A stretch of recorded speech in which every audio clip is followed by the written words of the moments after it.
नमस्कार साथियों, आपका स्वागत है रोविला पॉडकास्ट में। आज हमारे साथ है ज्योतिष विज्ञान की विद्यावान ज्योतिष गुरु प्रसन्न रोला जी।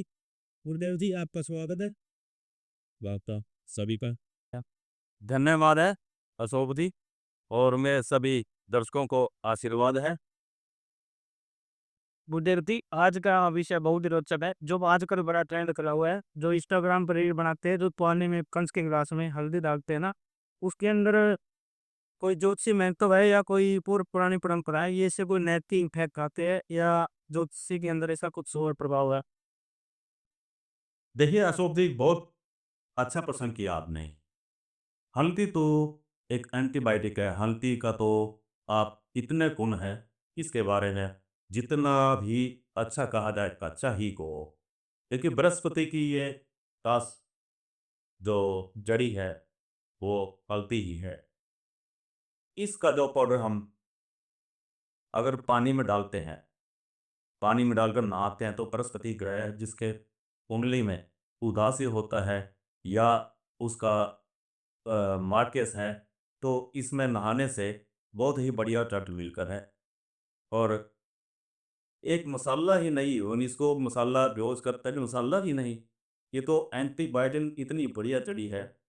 अगर हम इसको पानी में डालकर हम छिड़काव करते हैं तो घर में नेगेटिविटी ऊर्जा नहीं रहती। और जो ग्रह बृहस्पति का उसके ऊपर जो एंटी या नकारात्मक ऊर्जा है, देखिए उससे भी छुटकारा मिलता है। अच्छा, मैं एक बात पूछना चाहूँगा। मैंने इंस्टाग्राम पे एक वीडियो देखी थी, जो उसमें एक ज्योतिषी है, उसका नाम तो मैं कहना नहीं चाहूँगा। वो बच्चों को डरा रहा है, क्या करें? वो कह रहा जी, हल्दी अगर पानी में डालते हैं तो उससे घर के अंदर नेगेटिविटी या भूत प्रेत वो उसको अपनी तरफ खींचती है। ये करना नहीं चाहिए, क्या ले सकते हैं? नो, नहीं, यह संत नहीं है। देखिए, एक आपका नाम कमाने ट्रेंड होने के लिए ऐसा नहीं करना चाहिए। हाँ, ये ट्रेंडिंग चल रही है, इसका तो अपने गाड़ी हो रहा है। ये नहीं, इसका तो कभी भी नेगेटिव ऊर्जा तो आती ही नहीं है सर। हर जगह सकारात्मक है। वैसे भी अगर हम दूध में डाल के इसका आधा चम्मच ले लेते हैं तो शरीर में कोई भी एंटी वायरस नहीं आएगा। हाँ, मुंह में डाल के देते हैं, हो गए। एंटीवायरस नहीं आएंगे इससे।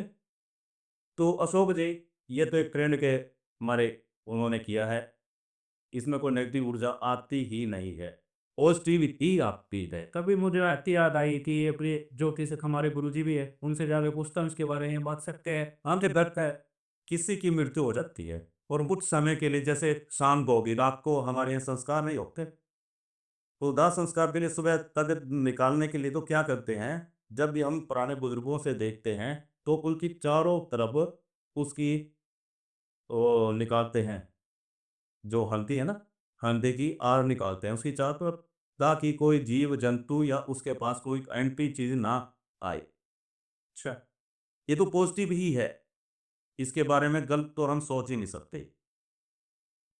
चबुर जी, मैंने सुना है वीरवार को हल्दी पानी में डालने से क्या लाभकारी होती है? तो कुछ सद्या सुना आपने? आप देखिए, अभी मैंने बताया कि जिसकी कुंडली में बृहस्पति, हाँ, अगर नीच में है, उदासीन है या मार्केस है, बृहस्पति को जल में डालकर नहाने से उसकी हल्दी हो, हल्दी को जल में डाल के नहाने से बाटी में डाल लो एक जुत्ती, तो नहाने से उसका जो नकारात्मक ऊर्जा है वो चली जाती है और हमें इसका फायदा मिलना शुरू हो जाता है। जी, सो दौड़ के की बात है ना, पानी के कोई नुकसान नहीं है, कहते ही पे। कोई नुकसान नहीं है। हम किसी भी शास्त्र में कहीं भी देख लो, इसका दवाइयों के लिए उपयोग होता है और हमारे शरीर के लिए बहुत ही अच्छी होती है। अभ्यास अध्ययन जिस तरह दिमला दादी तो रसोई तादपती तलब होती बूटी, कुछ लोग घर में नजदीक पानी का छिड़काव करते हैं, क्या इसका भी कोई जोक से आधार है? बिल्कुल, हमारे शास्त्रों में लिखा हुआ है, अगर पूर्व और उत्तर में हम इसका छिड़काव करते ही तो हमारे नजर दोष, वास्तु दोष, ये दूर होते हैं। इसी अपने मंदिर पूरा है के आसपास। अगर हम मंदिर में, शिवालय में, जहाँ भी आप देखोगे तो क्या मिलेगा? फल। हल्दी एक शुभता का प्रतीक है। इसका तिलक लगाने से भी हमारे जठ रावनी चौड़ा है, यहाँ ये वो आती है। हाँ ज़्यादातर धीरे धीरे लगा है। हल्दी का हल्दी का तेल लगाना है तो बड़ा ही शुभ माना गया। गुरुजी, अगर किसी लड़की की कुंडली में विलम्ब हो, उसकी शादी में विलम्ब हो, तो क्या उसके लिए हल्दी का जल उपयोगी है? देखो अशोक जी, जब भी ऐसी नकारात्मक ऊर्जा हमारे ये बात ये हमारे ये खुद ही ये बात हमारे दुख को बोलता हो जरा।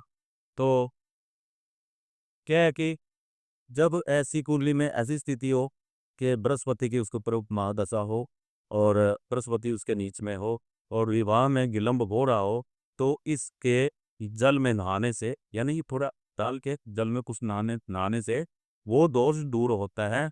और जब भी बृहस्पतिवार को हम मीठे चावल बनाकर उसमें हल्दी का थोड़ा प्रभाव मेरा पीला पना डालने से अगर हम बृहस्पति देव के मंदिर में उसका भोग लगाते हैं तो ये जो विवाह में विलंब होता है वो बड़ा जल्दी ही उससे शुभता की ओर आना शुरू हो जाता है। गुरुजी, आपने बहुत ही सरल शब्दों में हमारे साथ ज्ञान को साझा किया। मैं आपका बहुत बहुत आभारी हूँ।